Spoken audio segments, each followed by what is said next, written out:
ओम शांति। आपका प्रश्न है, मेरे बेटे की नेट की एग्ज़ाम है, उसमें लगातार मेहनत भी कर रहा है, लेकिन हमारी तरफ से और जल्द सफलता पाने के लिए क्या करना चाहिए? उत्तर है, देखो, कोई भी एग्ज़ाम हो, चाहे नीट की है, चाहे जॉब के लिए है, चाहे स्कूल की हो, इसके लिए ज़रूरी है विधि। पहले तो एक भी नेगेटिव संकल्प नहीं चलना चाहिए, ना आपका ना आपके बेटे का।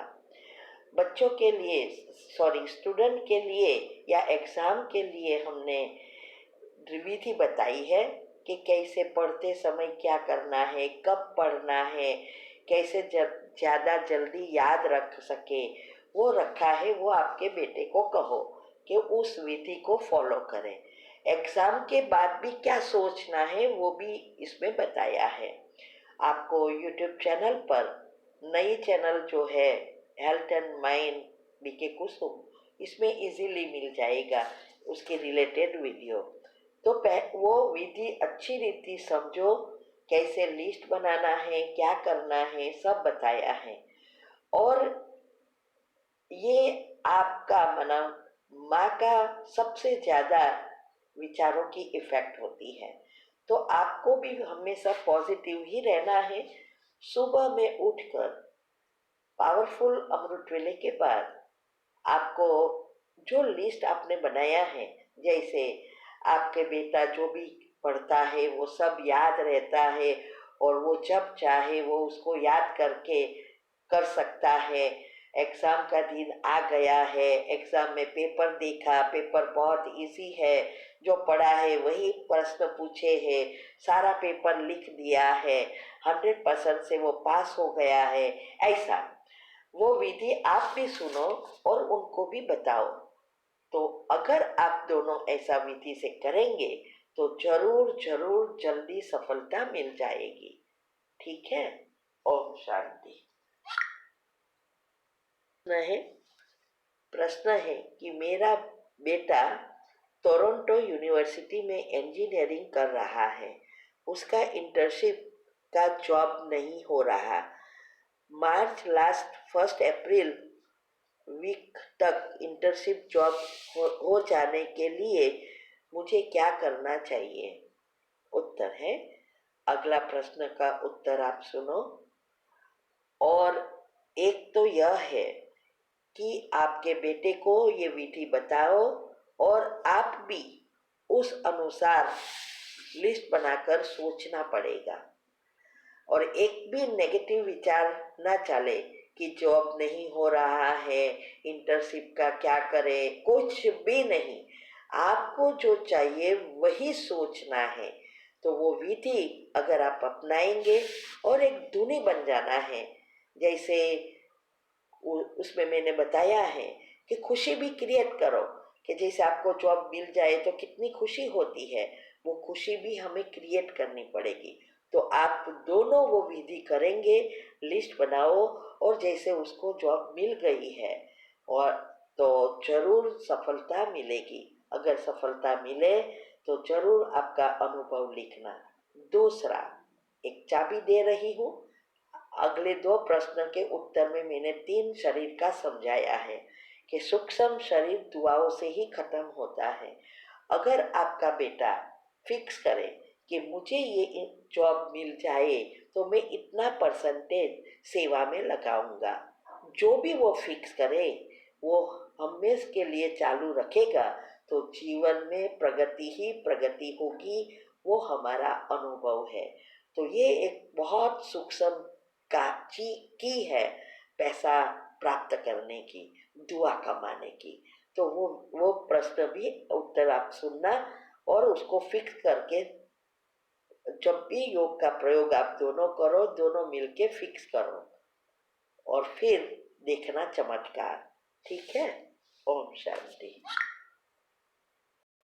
ओम शांति। आपका प्रश्न है, मैं गवर्नमेंट जॉब की तैयारी कर रहा हूँ, लेकिन मेरे घर वाले मेरी कुंडलिनी ज्योतिष को दिखाई, उन्होंने कहा जॉब नहीं मिलेगी क्योंकि राजभोग योग बन रहा है। अगर मिलेगी तो वापिस छूट जाएगी। अगर मैं पूरे मन से पढ़ाई नहीं कर पाए रहा हूँ, मेरी जॉब लगना जरूरी है क्योंकि मेरे घर में कमाने वाला और कोई नहीं है। क्या करूँ कि जॉब लग जाए? उत्तर है, पहला माह पहले तो ये ज्योतिष की कुंडलिनी में जो कहा है उसका चिंतन करना बंद करो। ना आपको करना है ना घर वालों को करना है। यही आपको पीछे रखेगा। इसके लिए मैंने बताया है, कल भी एक प्रश्न के उत्तर में बताया था, यूट्यूब पर भी टॉपिक रखा है कि ये ज्योतिषी वास्तुशास्त्र वगैरह क्या है। अभी भाग्य बदलने की जो चाबी है उसमें भी मैंने क्लियरली बताया है कि हमारा जन्म के समय ये जन्माक्षर कैसे बनता है और कैसे ये प्रिडिक्शन को हम रियलिटी में बदल देते हैं। ये बातें आपको अच्छी रीति पहले समझना पड़ेगा। और फिर जो मैंने जॉब के लिए विधि बताई है कि उसकी टेस्ट देना है या कैसे इंटरव्यू में करना है, सब मैंने विधि बताई है। वो विधि फॉलो करो कि कैसे इंटरव्यू देने जाए तो क्या करे। योग के प्रयोग में आप जाएंगे तो भी वहाँ भी आपको विधि मिल जाएगी। वो विधि अनुसार आप लिस्ट बनाकर सोचना शुरू करो। ये वापिस छूटेगी ही नहीं। उसकी भी मैंने विधि बताई है कि जॉब में प्रगति करने के लिए क्या सोचना है, सुबह में कैसे वाइब्रेशंस देना है, ऑफिस में जाके 2 मिनट कैसे वाइब्रेशंस देना है, और फिर देखो चमत्कार, प्रगति ही प्रगति होगी। तो पढ़ाई के लिए भी जो विधि बताई है वो अपनाओ जॉब की या जॉब के एग्जाम के लिए, और पूरी तरह फॉलो करेंगे आपको जरूर नौकरी मिलेगी। और नौकरी में और आपकी प्रगति ही प्रगति होगी अगर आप विधि से करेंगे तो। और ये जन्माक्षर को फाड़ के फेंक दो, उसको देखो ही नहीं। ये जन्माक्षर प्रिडिक्शन है, रियलिटी नहीं बनाओ। और अगर आपको जॉब मिल जाए, सफलता मिले तो जरूर अनुभव लिखना। और हाँ, दूसरा, मैंने आज 2-3 प्रश्न के उत्तर में 3 शरीर का बताया है। तो सूक्ष्म शरीर दुआओं से खत्म होता है। तो आप योग का प्रयोग जब करने शुरू करो, पहले बाबा से बात करो कि मुझे ये नौकरी की ज़रूरत है, इसके लिए मैं एग्ज़ाम दे रहा हूँ, ये नौकरी मुझे मिल जाए और इसके लिए मुझे शक्ति दो जिससे मेरे कर्म खत्म हो जाए, और जो भी जॉब मिलेगी इसमें से मैं इतने परसेंटेज सेंटर बनाने की सेवा में लगाऊंगा, क्योंकि सबसे ज़्यादा दुआ सेंटर बनाते हैं उसमें मिलती है। रोज मुरली में आता है कि बच्चे सेंटर बना, हॉस्पिटल कम यूनिवर्सिटी खोलो जिससे दुआ पड़ेगी। तो हम तो अकेले तो नहीं बना सकेंगे, लेकिन हम हमारी सैलरी से दे सकते हैं। उसका भी मैंने वीडियोस रखी है। डोनेशन धन सेवा की ग्रुप के साथ भी आता है कि मैंने जब जॉब शुरू की, मैंने परसेंटेज निकालना शुरू किया था, कितने हमारी कैसे प्रगति हुई और कितनी जल्दी हम छोटी उम्र में रिटायर हो सके, सारी बातें बताई है, वो सुनो। इससे आपको समझ में आएगा कि ये परसेंटेज फिक्स करने से क्या होता है। हम तो लकी है जो स्वयं भगवान से हम जुड़े हैं, तो हमें जल्दी पदम गुना फायदा होता है। तो ये करके देखो। ओम शांति।